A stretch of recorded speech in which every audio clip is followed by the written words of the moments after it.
I'm about to show you how to create an amazing picture inspired by the joyful flower art of Takashi Murakami. I'm going to start off by giving you a bit of background on this iconic Japanese artist, but if you like, you can also skip ahead and dive straight into the tutorial. Hi, I'm Lacey. I create super fun, easy art tutorials that are great for beginners and perfect for use inside the classroom. Takashi Murakami is one of Japan's most colorful and playful contemporary artists. Blending pop culture with traditional Japanese painting, he created a bold style known as super flat, a style where everything is bright, flat, and bold, inspired by both Japanese cartoons and traditional painting.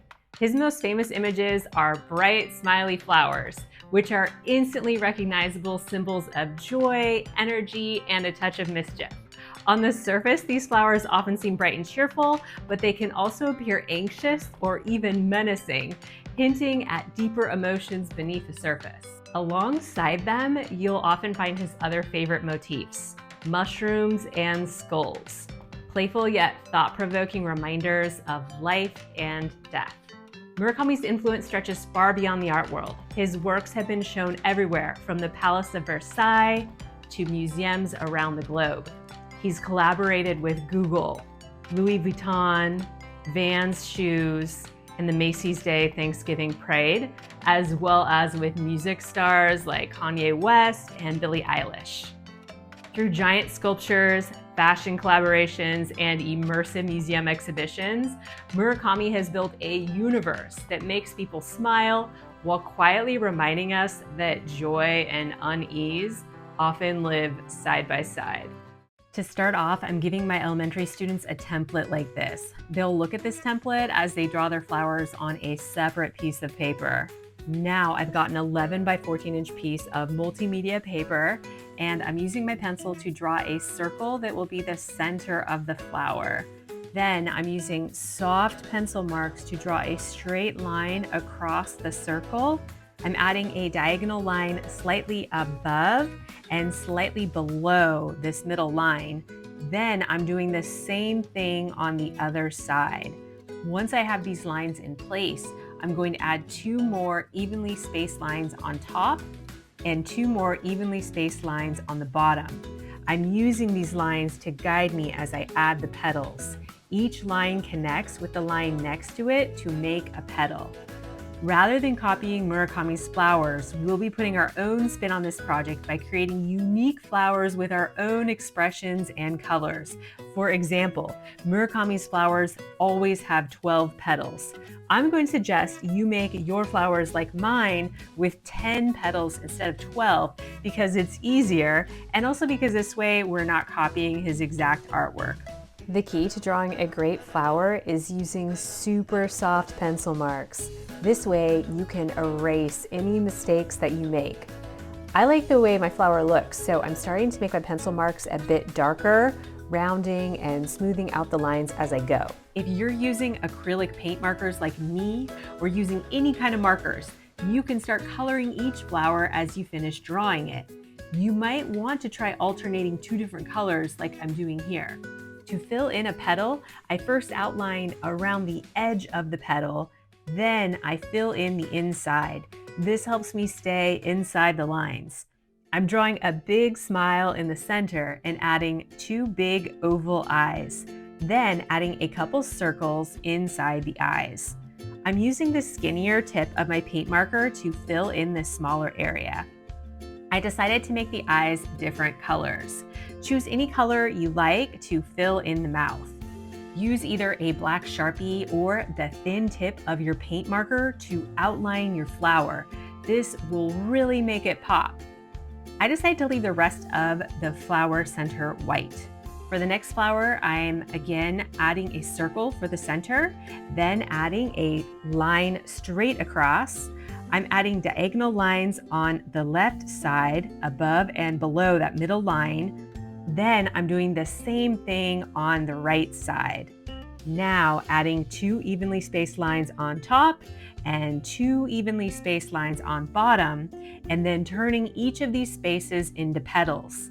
Notice how this flower is slightly tucked behind the first flower that I drew.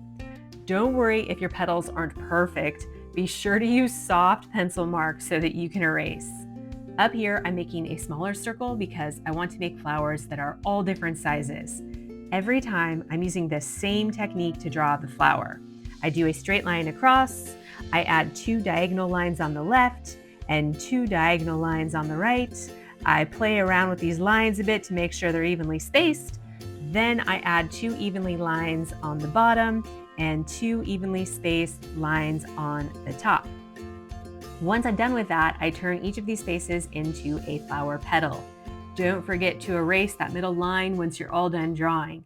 This time, I'm going to use rainbow colors when I fill in the flower petals. I recommend testing your colors on a scratch paper before you use them. This way you can see exactly what the color looks like before you use it. Remember to carefully outline around the edge of the petal first, then you can fill in the center of the petal. I'm using acrylic paint markers. I will put a link to these markers below. You could also use alcohol-based markers, Crayola markers, or even acrylic paint for this project. Again, I'm using my pencil to draw the mouth and eyes, then adding 2 circles inside the eyes. There are a lot of different ways you can experiment with drawing the face. I'll give you some other options in a minute. Once you are done coloring in your flower, be sure to outline it with black. This time, I'm using different colors to fill in the circles inside the eyes. I decided to use alternating colors on these flower petals. Then drawing the face, adding color, and then outlining with black. Now that you get the basic idea, I'm going to start to go faster. This time, I decided to add color inside the flower center and add 2 pink cheeks. I'm also adding some pink cheeks over here on the right. If you want to really challenge yourself, try drawing a flower that overhangs the edge of your paper like this. I decided to try something different and make this flower one solid color. I've got another flower up here. This time, I'm trying a different style for the mouth. I'm going to draw a tongue sticking out and 2 squinting eyes. I used black to outline the eyes and to fill in the mouth around the tongue. I like the way it looks with the alternating pink and white petals. Again, I really want to encourage you to challenge yourself by drawing flowers that overlap the edge of the page and are tucked behind the other flowers like this one here. This flower also has a mouth with a tongue sticking out, but the style is slightly different. This time, I decided to try leaving my flower petals all white. Over here, I'm trying a flower with heart-shaped eyes and a crescent-shaped mouth. And I'm outlining my flower using brown instead of black. This flower up here is going to be wearing sunglasses. Start thinking about how you can experiment and draw flowers with different facial expressions and different accessories. I want this flower down here to look really surprised, so I'm drawing a big circle for the mouth and I'm using a different shape for the eyes. I've got another flower here that's overhanging the page and you can barely see it. Try to challenge yourself to draw flowers that are all different sizes and colors. Right here, I've got a super tiny flower and another tiny flower over here. Back here, I've got another flower with heart-shaped eyes. Keep drawing until your paper is filled with flowers. This flower right here has a mustache. Now, just adding a couple more large flowers to the background. This can be really tricky because the design of the flower gets cut off and you can only see part of it. I think it's worth it though because it looks super cool to have flowers peeking out from the background. Please support me by subscribing to my channel, and I'd love to hear in the comments below how you enjoyed this lesson. Be sure to check out this art tutorial next. It's perfect for classrooms and you're going to love it.